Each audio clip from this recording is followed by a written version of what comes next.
Programa de opinión contiene elementos de lenguaje, salud, sexo y violencia que pueden ser escuchados por niños, niñas y adolescentes sin supervisión de sus madres, padres, representantes o responsables. RCR presenta Buen Provecho, una producción nacional independiente con certificado número 22388 para dar cumplimiento al artículo 14 de la Ley de Responsabilidad Social. A partir de este momento, los invitamos a formar parte de esta mesa donde se componen y descomponen los problemas del país.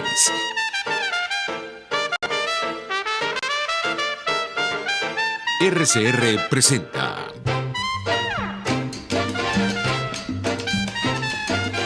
Buen Provecho.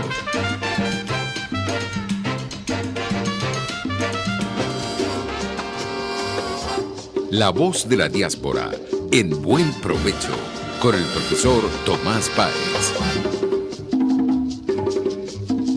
Buenas tardes, querida audiencia, en este caso querida audiencia global. Este programa llega a ustedes gracias a Radio Caracas Radio, la emisora pionera de la radio venezolana, pero además en el programa pionero de la diáspora venezolana. Llevamos ya con 4 años en ejercicio. Este programa además llega a ustedes bajo la dirección general de la estación, a cargo de Jaime Nestares, la gerencia de producción Wilitza Arcaya, en la producción Carla Sons, en los controles César Arteaga y en la conducción quien les habla Tomás Páez. Nos pueden escuchar y ver a través de YouTube y en nuestra plataforma digital rcr.tv. En Periscope nos consiguen en RCR 750. Hoy vamos a tener un programa muy especial. Tenemos un invitado de superlujo. Es la persona que mejor conoce a la diáspora, porque además ha estado en el Polo Norte y en la Patagonia, digamos, ha estado en todos lados. Yo creo que se ha movido más que Guaidó. Yo no sé si anda en campaña, pero tiene una agenda muy apretada. Déjenme decirles la agenda que tiene. El 16 y el 20 de marzo está en La Rioja, junto a Claudio Nazoa, que es otro que anda buscando algún ministerio de la cultura, debe ser. El 15 de marzo están en Gijón, el 22 de marzo en Málaga, el 25 de marzo en Barcelona, el 3 de abril en París y el 4 de abril en Toulouse. Yo no sé cuándo descansan, pero bueno, estos dos señores, Laureano y Claudio. Dos cositas antes de darle todo el micrófono a Laureano. El 22 en Florida se va a reunir la Asamblea Anual de Benamérica. 4 años desde su fundación en 2016. Bueno, vamos a felicitarlos y a desearles el mayor de los éxitos en su reunión.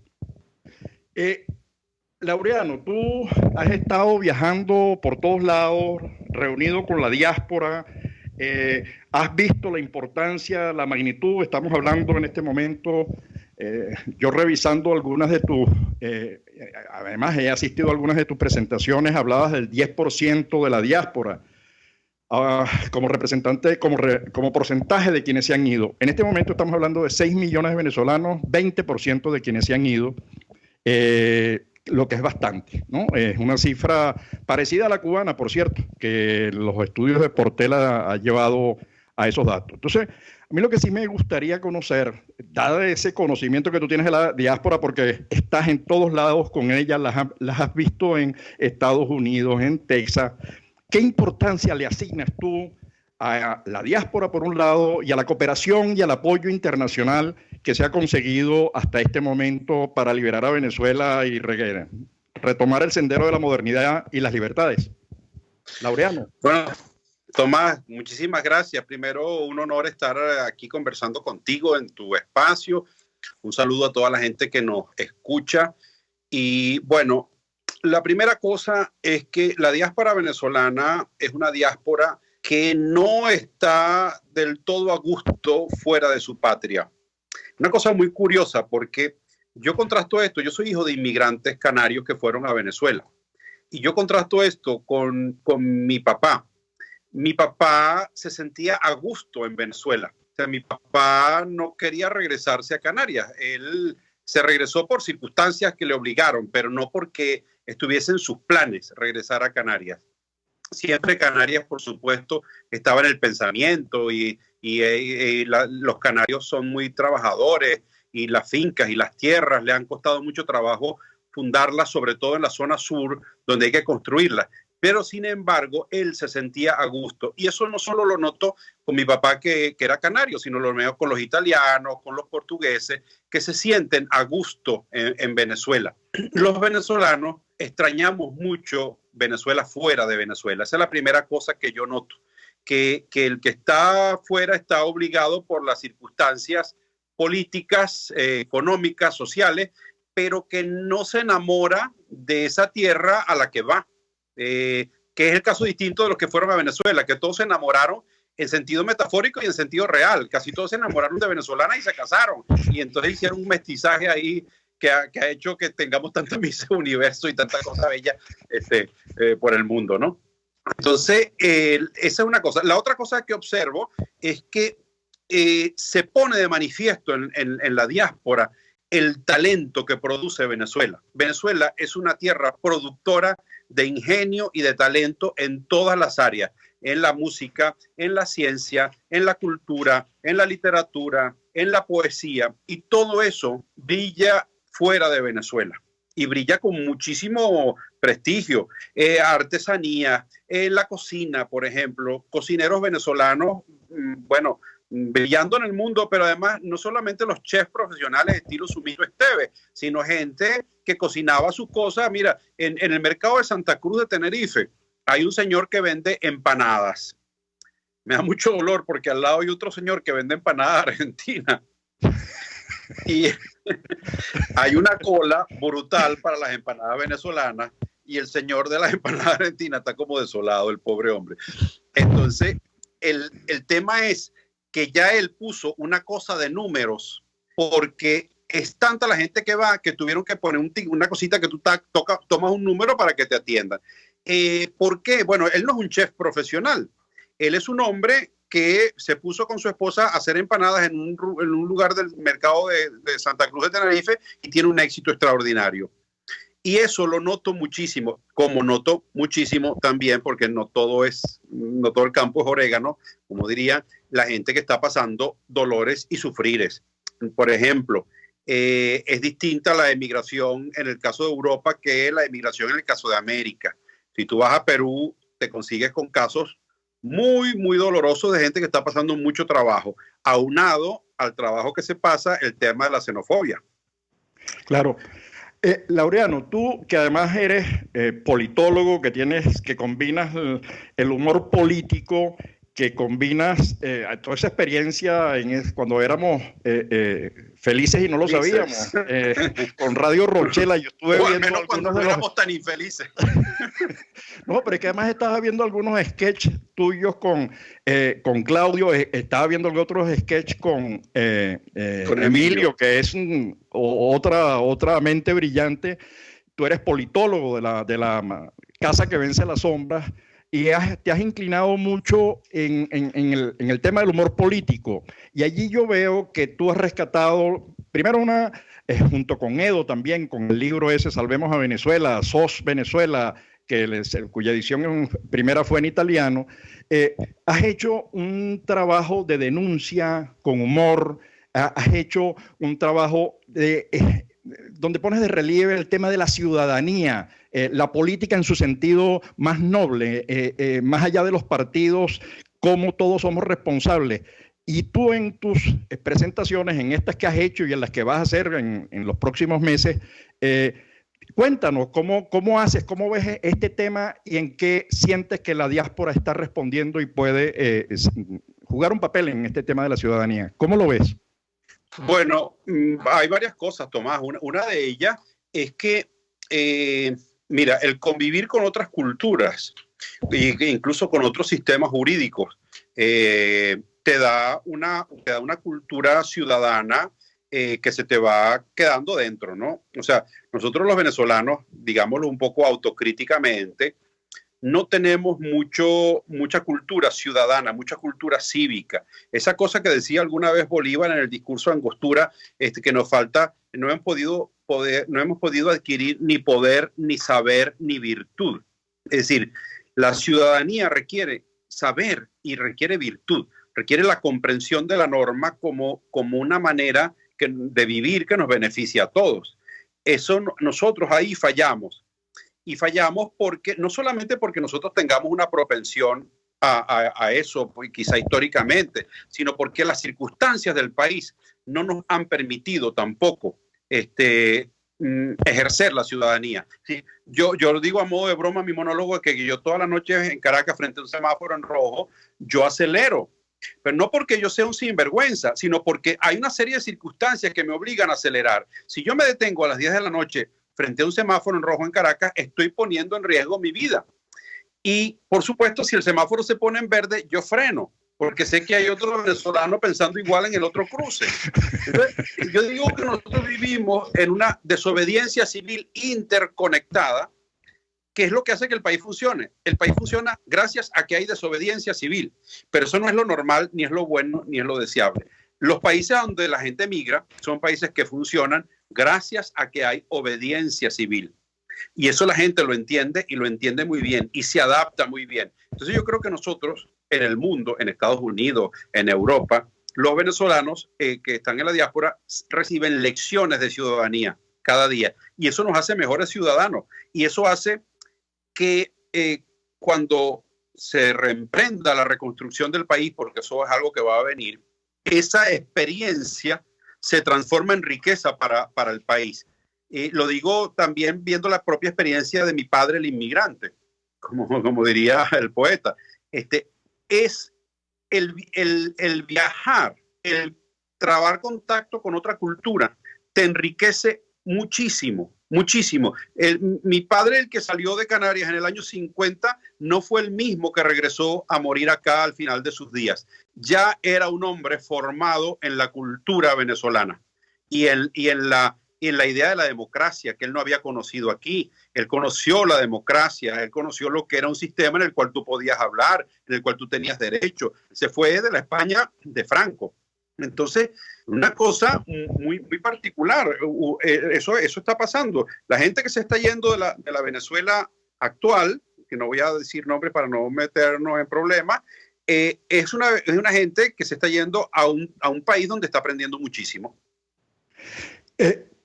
Eso de lo que tú hablas nos lleva a un tema que se ha planteado en la literatura de las migraciones, que es el tema de la fuga de cerebros.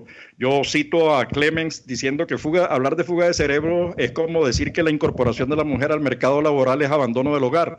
La fuga de cerebros no es la persona solamente que se fue, sino que también dio y aportó su experiencia. En el caso del canario que se fue, toda la experiencia en el mundo agrícola, indudable. Pero también recibió, lo que tú dices, recibió cultura, recibió democracia, recibió posibilidades de estudio, recibió acceso a la educación, y eso ha sido fundamental. Y esto me vincula con otro tema que es el de la xenofobia de la que tú aludiste cuando tocaste el tema de Perú. Tanto la gente que va viajando en condiciones más precarias, porque el pueblo se ha empobrecido, la sociedad venezolana hoy el 90% es pobre. Yo siempre pongo el ejemplo de un profesor universitario que está ganando titular entre 7 y 10 dólares al mes. Eso no entra en pobreza extrema, sino lo siguiente. Sí, entonces tú dices... Esa gente que se está yendo hoy, que tiene actos xenófobos, que consigue xenofobia en Colombia, en Ecuador, en México, obviamente, en Perú, dice, pero el primer acto xenófobo lo comete el régimen venezolano. El régimen venezolano no le da derecho a los ciudadanos a sus documentos. Dígase pasaporte, las cosas más elementales que garantiza. Sí. Pero, y luego además lo llaman las barretretes, y esto me lleva a otro tema del que tú has hablado mucho, la diferencia entre burla y humor. Sí. Bueno, dinos. Bueno, sí, no. Bueno, primeramente que la burla es una agresión que se disfraza de humor. Es decir, que pretende utilizar la risa como recurso, pero no es simplemente, es una agresión. Simplemente es una agresión. Hay muchas agresiones disfrazadas de humor. Eso que llaman ahora el bullying son agresiones que se disfrazan de humor. Eso no es humor. El humor es un acto compasivo y amoroso. El humor tiene que tener gracia, verdad, bondad y poesía. Si el humor no tiene eso, puede ser cualquier otra cosa, pero no es humor. Entonces, lo sabía Chaplin, lo sabía Aquiles Nazoa, nuestro maestro del humorismo, lo sabía Pedro León Zapata, otro gran maestro del humorismo venezolano. Entonces, efectivamente, yo sí creo que, bueno, desde el régimen venezolano lo que se recibe es un odio hacia los venezolanos, un odio que se exterioriza en la descalificación de la gente.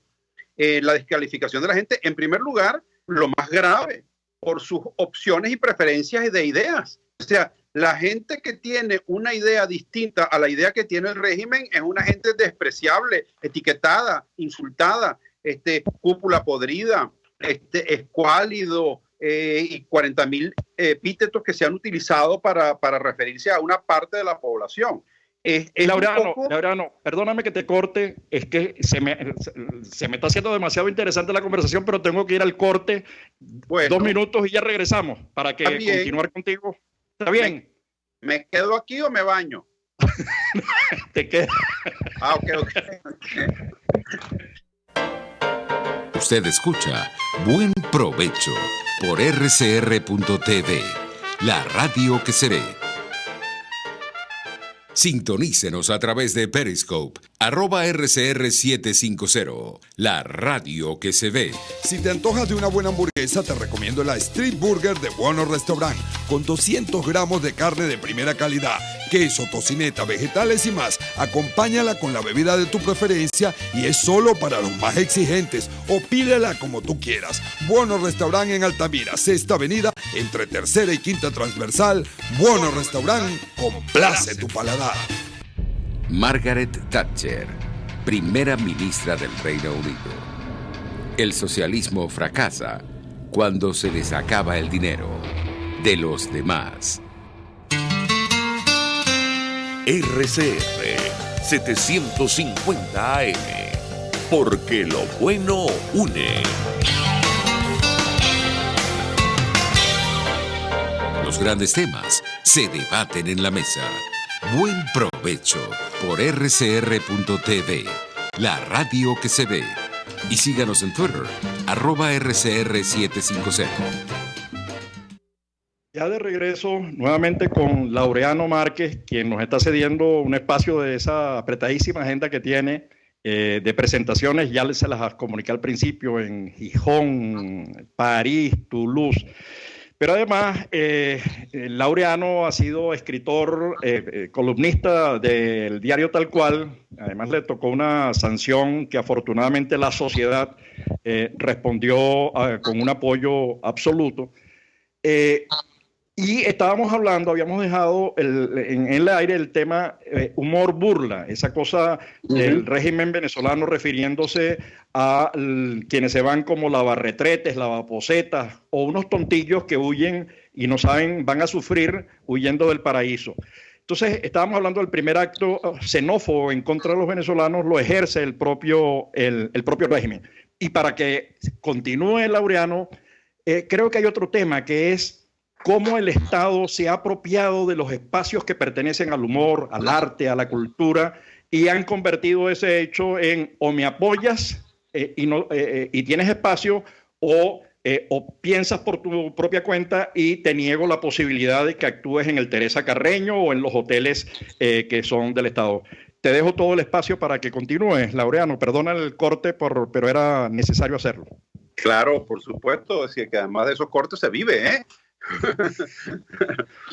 Bueno, Tomás, mira, varias cosas. Yo pienso que esto de cerrar los espacios públicos, los teatros, los hoteles del Estado, a la disidencia, se viene viviendo desde hace bastantes años en Venezuela, o sea, bastantes años de este régimen me refiero, porque, fíjate, una de las cosas que tenía el tiempo anterior al chavismo, y lo recordamos todos muy bien, es que el Estado financiaba la cultura que le era crítica.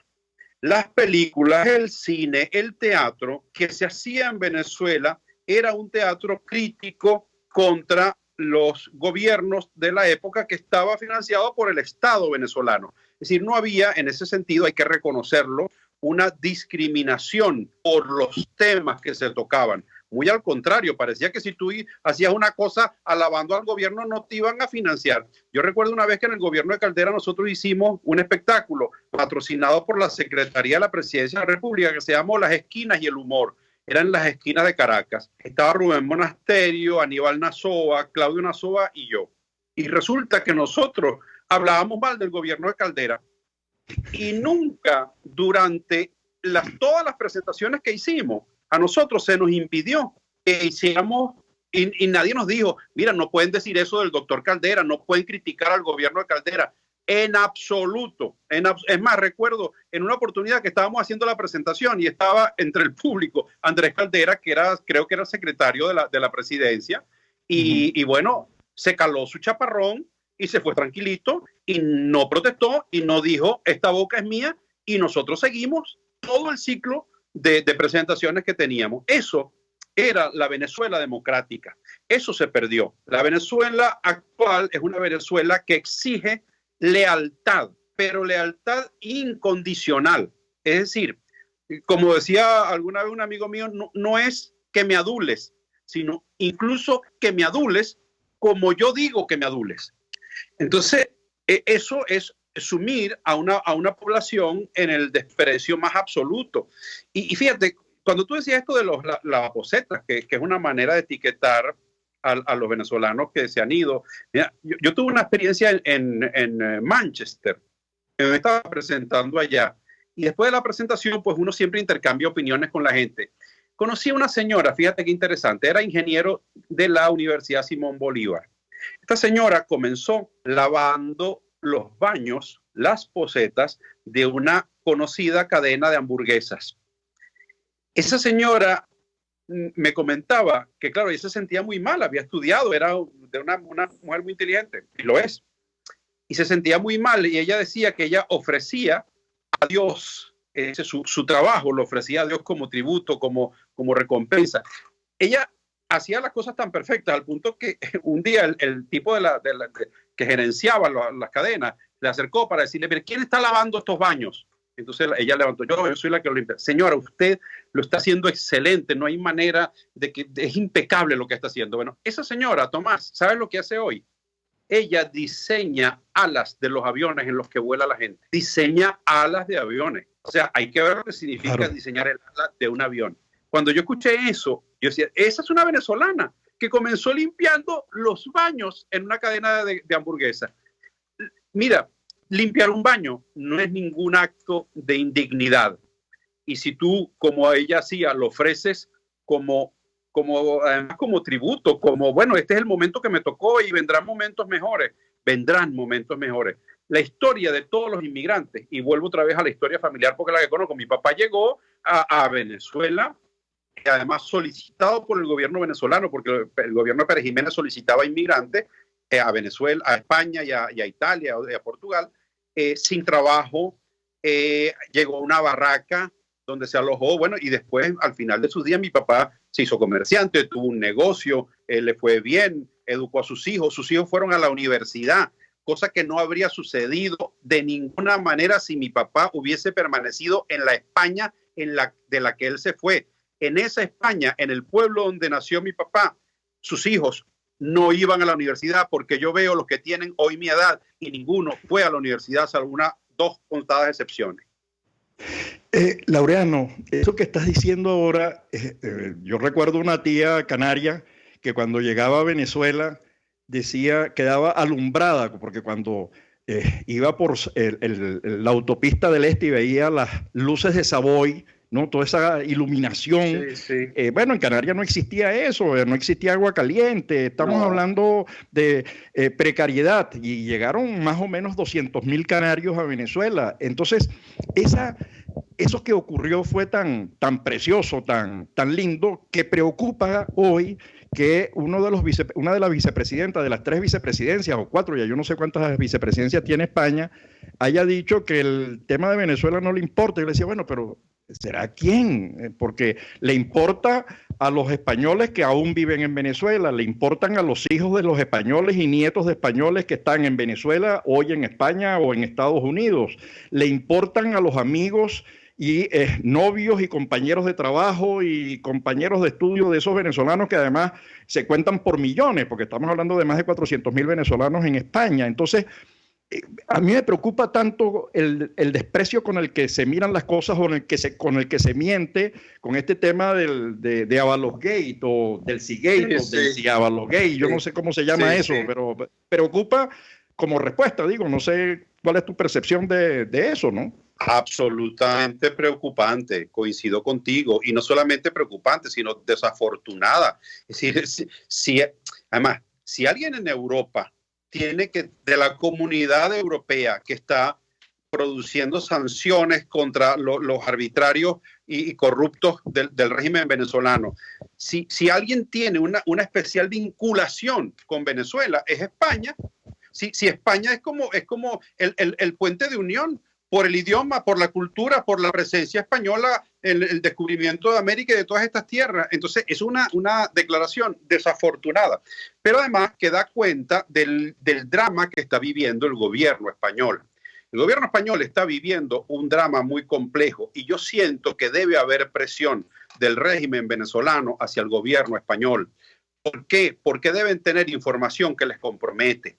Información, por ejemplo, del financiamiento del partido del vicepresidente o informaciones otras adicionales que podrían comprometer. Entonces, eso se convierte, a mi modo de ver, en un instrumento, en un mecanismo de chantaje. Y es por eso que ellos tratan de restarle importancia a Venezuela, porque saben que en la medida en que Venezuela se ponga sobre el tapete en el debate español, ellos van a salir muy golpeados. Esto de que la vicepresidenta llegue al aeropuerto de Barajas, supuestamente, yo no tengo información cierta de esto, pero baje un montón de maletas, esté en la sala VIP, sea recibida por el ministro de Transporte y Comunicaciones, que primero dijo que no lo había recibido, después que la recibió para decirle hola, después que habló 20 minutos, después que fueron, o sea, ha sido como mentira tras mentira.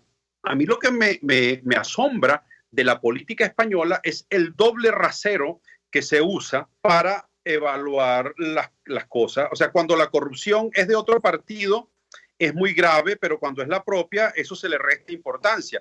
Cuando un partido contrario hace un acto indebido, es una cosa que motiva la indignación y el debate, pero cuando lo hace el partido que está gobernando, no. O sea, en la política hay que devolverle a la política el sentido ético, el sentido de compromiso con la responsabilidad, con que, bueno, si lo hice mal, debo reconocer que lo hice mal. Y además, que las alianzas que establece el régimen actual español son las alianzas que van en su contra. O sea, una con un partido financiado por el régimen chavista venezolano, como es Unidas Podemos. Otra con el partido independentista, es decir, gobierna España, un gobierno con el apoyo de los que no quieren a España. Y otro tercer partido es el partido que defiende a los terroristas de la ETA. Claro, que es el caso de Bildu allá por los lados del País Vasco. Pero ahí es donde uno dice, extraño las declaraciones de Felipe González, ¿no? Que es miembro de ese partido, tú dices, o las de Corcuera, que fue ministro del Interior o Justicia del gobierno de Felipe González, las declaraciones de guerra, que tú dices, oye, gente que además sin que les quede nada por dentro, y Felipe ha sido muy claro, que nadie diga después que no conocía la realidad venezolana, porque claro, ha habido muchos Laureano Márquez, no tan grandes como él, no tan claros como él, no de manera tan precisa, denunciando lo que está ocurriendo en Venezuela, lo que está ocurriendo en el mundo de la política, lo que está ocurriendo en esta cosa de la que hablábamos antes, cómo se apropian de recursos que no le pertenecen, porque al final todos pagamos Teatro Teresa Carreño y todos pagamos. Claro. Entonces, ¿cómo es eso que lo que todos pagamos, somos buenos cuando pagamos, pero después no podemos utilizarlo? Es decir, ¿por Claro. qué te apropias? Porque eso es robo, digamos, cuando robo. alguien te hace eso. Yo digo, bueno, se han espalillado, yo no sé, se calcula que entre 300 y 500 mil millones de dólares, porque toda esta pobreza, toda esta migración de 6 millones de venezolanos se ha producido en el contexto del mayor volumen de recursos que ha conocido la historia de Venezuela. Casi hay gente que se atreve a decir que desde 1830 hasta 1998 esos recursos, esos ingresos son inferiores a los recibidos en las últimas 2 décadas y terminamos como estamos terminando, con hambre, con escasez, con miseria, con precariedad. Somos el primer país en índices de miseria, en índices de inseguridad, en cantidad de homicidios. Yo estaba revisando las cifras de Colombia. 200.000 homicidios en 5 o 6 décadas de confrontación bélica con armas, grupos paramilitares, droga, etcétera. Bueno, esa cifra la superamos nosotros en un país en el que aparentemente no hay guerra, ¿no? Entonces, no sé, me sorprende toda esta cosa de la apropiación de lo público, de lo que le pertenece a la gente, de lo que nos pertenece a todos los venezolanos. Sí, sí, absolutamente. Yo pienso que parte de... Y eso, mira, eso yo recuerdo desde los primeros tiempos de Chávez, cuando él decía, tengo por ahí una plateca guardada bajo el colchón.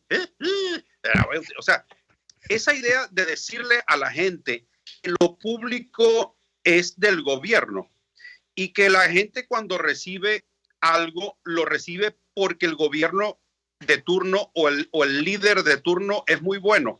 Es una cosa que hace muchísimo daño, porque eso no hace otra cosa que reforzar el caudillismo, el caciquismo. El ciudadano tiene que entender los derechos que tiene y que tener una vivienda no es una concesión graciosa del que está gobernando, sino que es un derecho adquirido según el ordenamiento jurídico, como también es una obligación pagarla. Es decir, nosotros en derechos y obligaciones estamos raspados.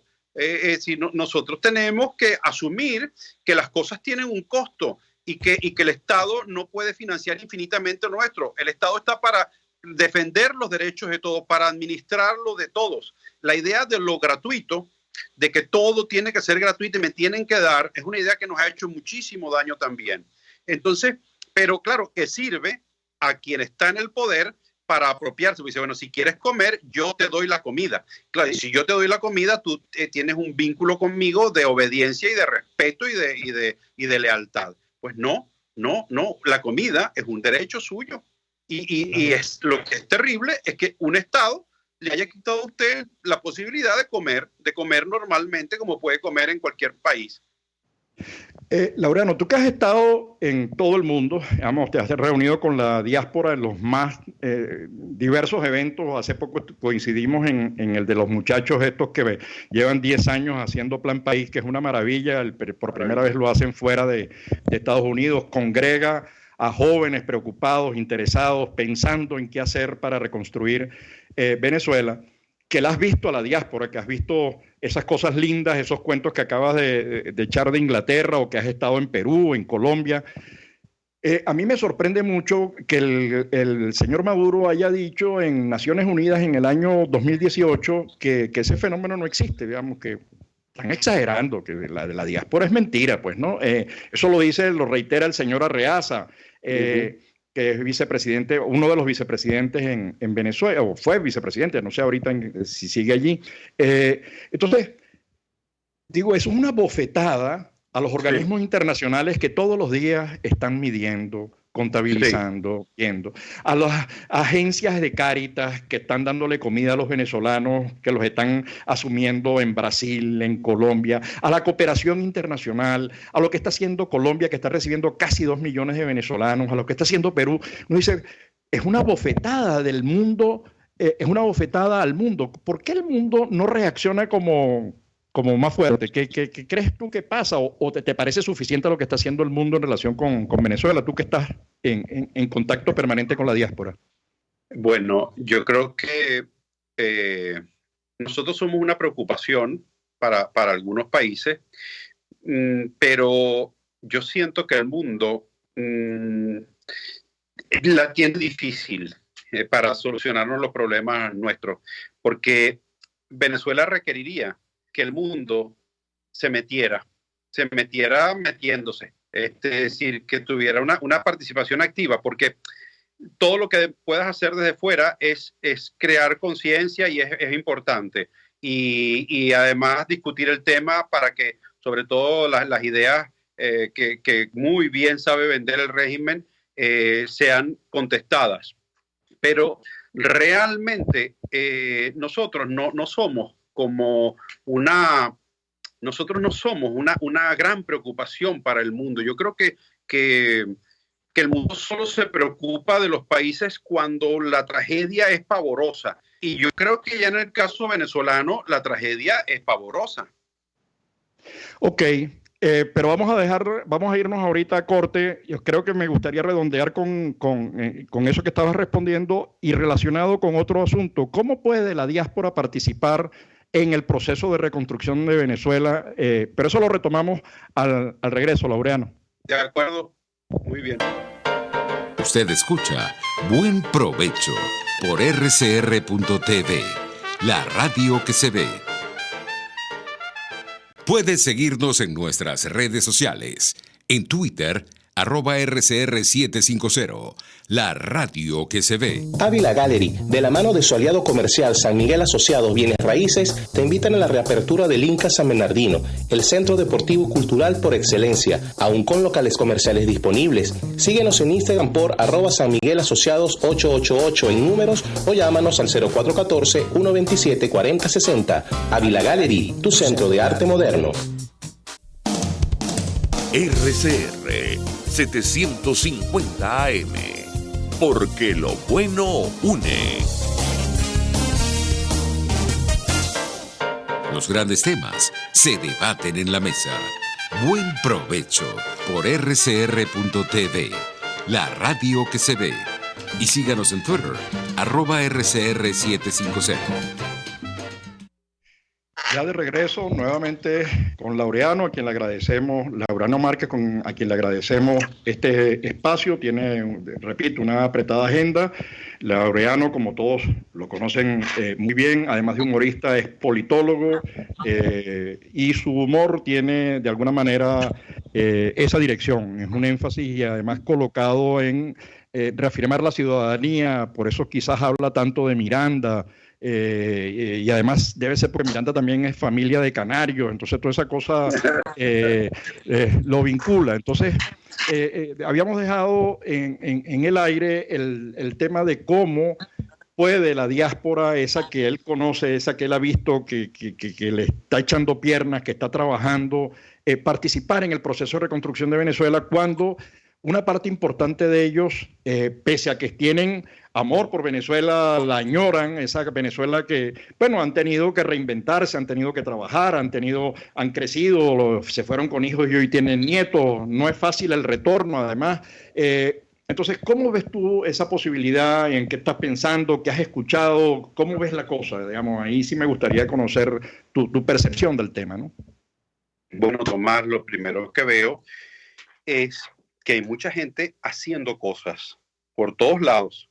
Hay venezolanos que se organizan para ayudarse mutuamente fuera y para ayudar desde fuera a Venezuela.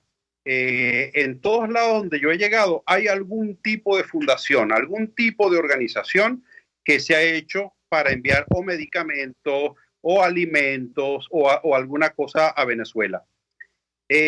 Después, yo siempre le digo a los jóvenes que se están formando, y bueno, como tú señalabas antes, coincidimos en esa cosa tan bonita que es Plan País, les digo que ese es parte del apoyo a Venezuela. Que haya jóvenes venezolanos formándose en la excelencia para tomar los rumbos, o el rumbo, mejor dicho, del país, cuando Venezuela vuelva al camino de la democracia y de la libertad. Eso también es una manera de construir el país. Otra cosa que yo le digo mucho a la gente es el comportamiento ejemplar que debe tener un venezolano en la diáspora. Nosotros tenemos que potenciar el nombre de nuestra nación y para ello tenemos que tener una conducta intachable. que se diga de nosotros siempre que somos excelentes. Así como tú veías los inmigrantes que en Venezuela agarraban fama, tú escuchabas hablar de los isleños, los canarios, y los canarios son todos trabajadores. Los canarios tenían fama de trabajar muchísimo y lo eran. Nosotros tenemos que tener esa fama y la tenemos. O sea, por ejemplo, los médicos venezolanos tienen una fama impresionante. Impresionante. Yo conozco una doctora venezolana que está en Tenerife, que cuando ella trabaja en el hospital y cuando los pacientes van y piden la cita con la enfermera, con la secretaria, le dice, por favor, que me atienda la venezolana. Le dicen a la señorita. Eso significa que hay una buena fama en la medicina nuestra. Nuestros médicos son médicos formados con una calidad humana impresionante, que ven en el paciente no solamente el paciente, ven el ser humano detrás del paciente. El doctor Otolima Gómez, mi médico que ya tiene 90 y tantos años y todavía ejerce la medicina, decía, mi primera relación con el paciente es a través de su mirada, qué es lo que le está pasando a su alma. Y eso lo tienen nuestros médicos. Entonces nosotros, yo siento que esto es un proceso formativo, sin duda, esto es un proceso formativo que nos va a hacer mejores para cuando toque el momento de retornar, de reconstruir, de hacer. El libro en el que ustedes trabajaron conjuntamente, que trabajaste tú con Edo, que es un libro con gráfico, aparece, sí. Digamos, que es un libro interesante sobre el tema de la historia de Venezuela. Yo creo que es casi único, ¿no? No conozco otro, a lo mejor estoy equivocado, pero construido de la manera en que ustedes lo hicieron.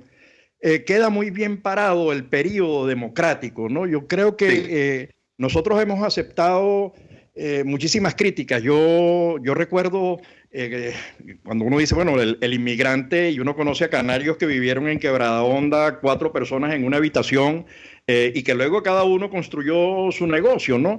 Es decir, que cuando le hablen de pobreza, dice, a mí no me hablen de pobreza porque yo fui casi que en una patera desde Canarias y me recibieron y me llevaron a la Horchila y ahí después me mandaron, no sé, pues para Portuguesa, para el Milagro en Acarigua, Guanare, Acarigua. Entonces, esos canarios que vivieron la pobreza, pero que la democracia les permitió estudiar. Había un banco del libro con un sistema de canje del banco que permitía el acceso a los libros para quien no tenía recursos, liceos por doquier, además de altísima calidad. Mencionar un colegio privado que no fuese algunos de los nombres, era una cosa así, un colegio privado era un castigo, pues eso significaba que tú eras un pésimo estudiante. Entonces, y nosotros dejamos, creo yo, y yo creo que ahí podríamos coincidir, porque tú has reivindicado mucho el papel de la sociedad civil, la importancia para el mantenimiento de la democracia. Yo creo que además es como la salud, no podemos dejarla por sentado, tenemos que controlarla de manera sistemática. Ese esfuerzo de ese texto, que además reivindica la democracia, y ustedes la reivindican allí, ¿cómo la ves de cara al futuro? Es decir, cuando pase este periodo, esta década oscura en la historia de Venezuela, pero creo que es la más oscura de toda la historia de Venezuela. Yo creo que Castro se quedó pequeño, Castro casi que queda como un gran dirigente. Este periodo, ¿cómo ves ese proceso? Tú que además has sido, te has peleado siempre con los extremos, ¿no? Porque los extremos tienden a coincidir. Entonces, ¿cómo ves ese tema político? Nosotros, Edu y yo, cuando hicimos la historieta de Venezuela, una de las conclusiones a las que llegamos es que cuando mejor le ha ido a Venezuela en su historia es cuando los civiles han estado a cargo del ejercicio del poder. Cuando ha habido poder civil, a Venezuela le ha ido bien, ha prosperado, ha avanzado, ha encontrado democracia y ha encontrado libertad. Y por el contrario, cuando ha habido poder militar interviniendo en el destino de Venezuela, Venezuela le ha ido mal, ha sufrido atraso, persecución, o ha sufrido cárcel, exilio y todo ese tipo de cosas. Entonces, conclusión de esto, nosotros tenemos que apostar a la civilidad, a que la Fuerza Armada Nacional no sea un árbitro de la política del país, sino que sea el garante de las armas de la República para su defensa en caso de una emergencia, y que esté sometida absolutamente al arbitrio del poder civil. Y que la otra cosa que veo, Tomás, es que nosotros necesitamos con urgencia lecciones de ciudadanía. Eso que llamaban antes cuando uno estudiaba formación social, moral y cívica.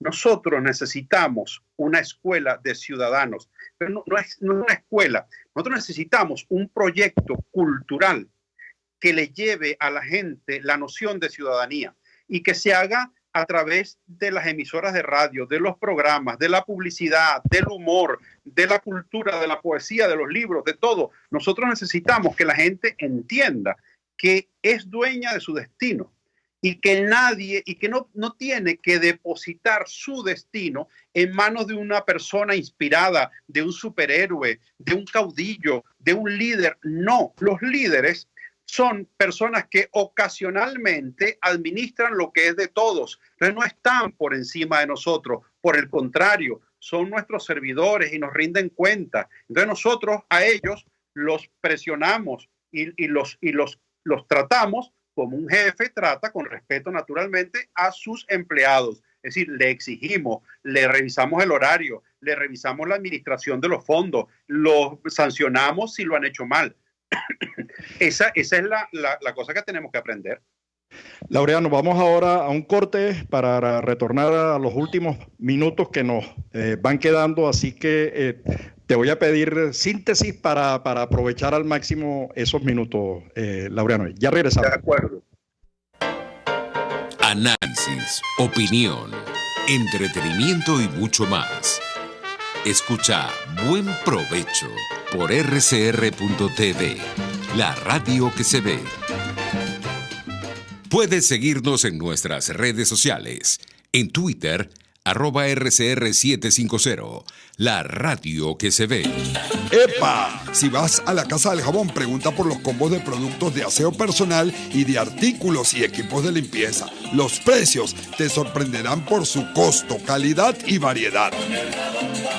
La Casa del Jabón está en La Candelaria, Avenida Universidad de Monroy, Atracabordo. Acércate y ahorra. La Casa del Jabón tiene la solución.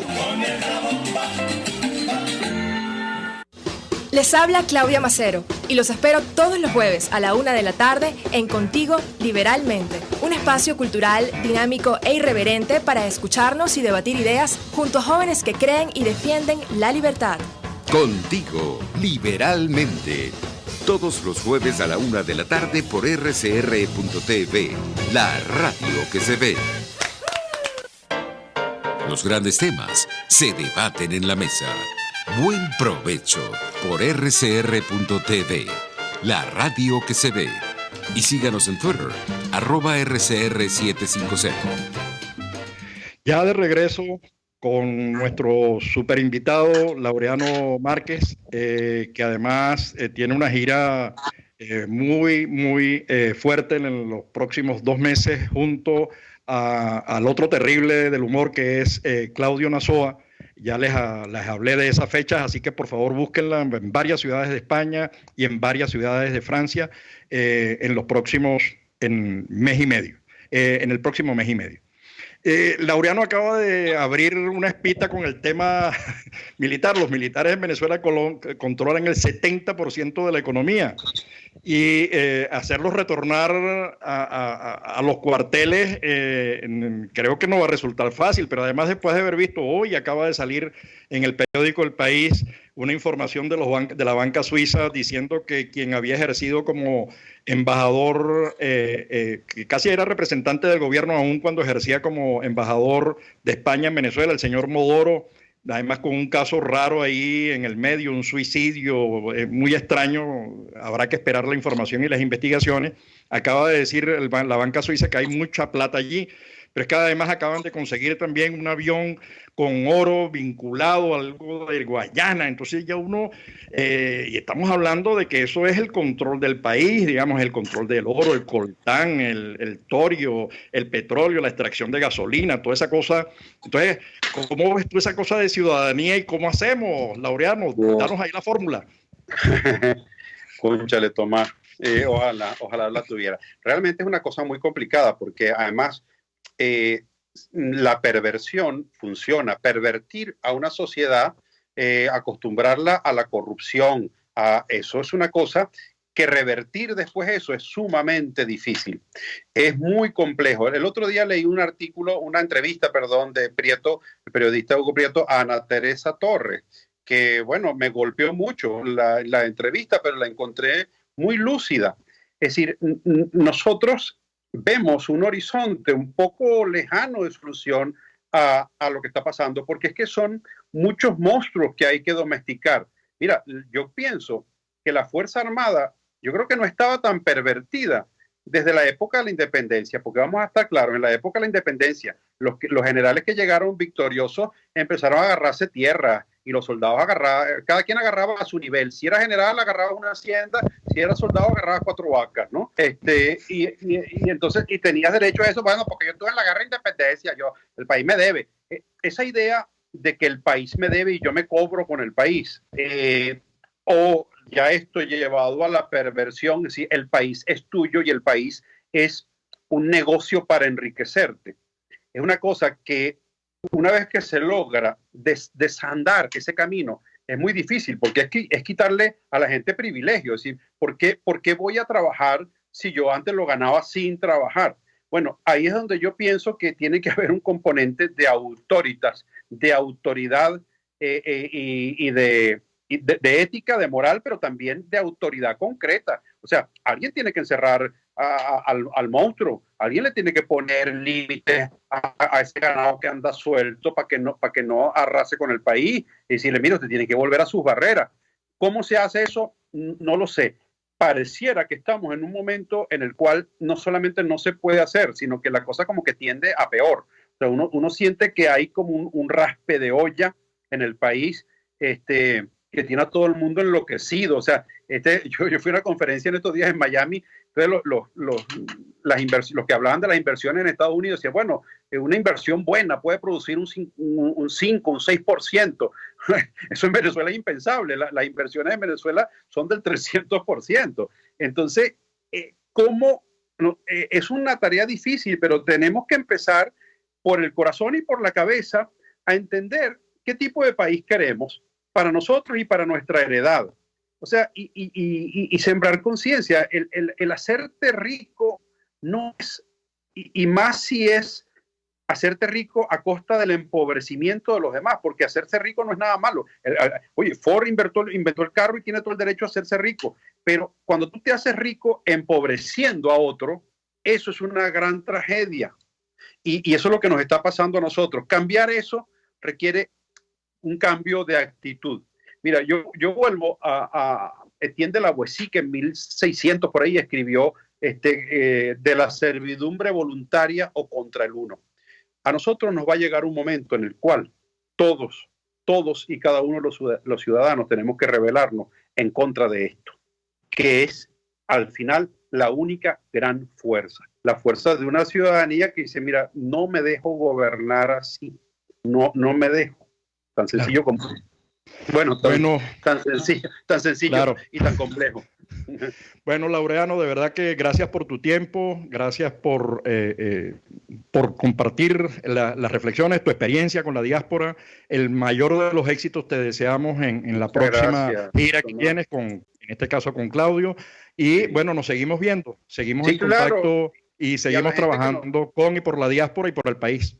A la gente que nos sigue y que te sigue, bueno, en mi página web, laureanomarquez.com, pueden conseguir la información de los eventos, donde se van a hacer, los lugares, y también ahí publico mis artículos semanales del diario Tal Cual, así que pueden acceder a la página y encontrar cosas interesantes. Y a ti, Tomás, te agradezco mucho, no solo por la entrevista, sino por todo lo que sé que haces para que la diáspora venezolana, en primer lugar, y Venezuela como nación, avancen y encuentren camino de libertad y de democracia. Tu trabajo es importante y es valioso y así la gente lo sabe, lo recibe. Y si no lo sabe, hay que difundirlo y hay que divulgarlo y yo aprovecho para divulgarlo.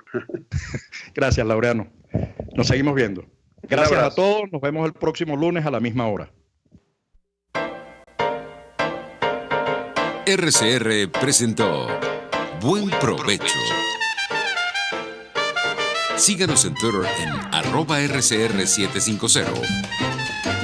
RCR 750 AM, porque lo bueno une. RCR